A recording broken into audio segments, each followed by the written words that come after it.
ભરૂચમાં પરસોત્તમ રૂપાલાનો સતત વિરોધ થઈ રહ્યો છે। પરસોત્તમ રૂપાલાના પુતળાનું દહન કરવાનો નિષ્ફળ પ્રયાસ થયો। પોલીસે પુતળાનું દહન કરતા લોકોને અટકાવ્યા। ક્ષત્રિય સમાજે કલેક્ટર કચેરી ખાતે આવેદનપત્ર આપ્યું।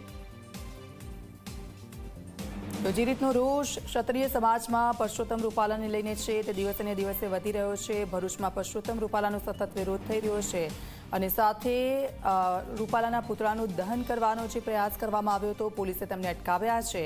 ક્ષત્રિય સમાજે કલેક્ટર કચેરી ખાતે આવેદન આપ્યું।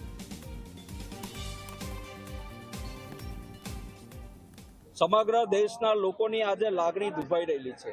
રાજા મહારાજાઓએ જે બલિદાન આપેલું છે એ બલિદાનની અંદર સમગ્ર દેશ આજે ભૂલી શકતો નથી, ત્યારે તમારા આવા નિવેદનો આપવા માટેનો કોઈ હક નથી।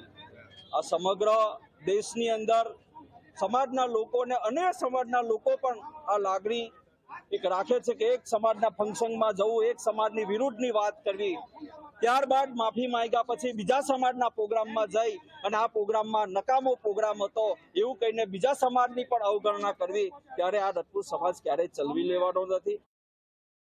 જ્યારે તમે આટલા હોદ્દા પર બેસીને જો આવી વસ્તુ બોલો તો પછી સમાજનો બીજો વ્યક્તિ પણ બોલશે, તો આ યોગ્ય નથી। અને જ્યાં પણ તમે કોઈ પણ જગ્યાએ ટિકિટ લડશો તો રૂપાલાને અમે જણાવવા માંગીએ છીએ કે તમારો વિરોધ કરીએ છીએ। અમને કોઈ પણ જગ્યાએ ચૂંટણી લડવા દેવામાં નહીં આવે, તમારી સામે પડવામાં આવશે અને દરેકે દરેક સતણી હવે મેદાનમાં ઉતરશે। વડોદરામાં ભાજપ બાદ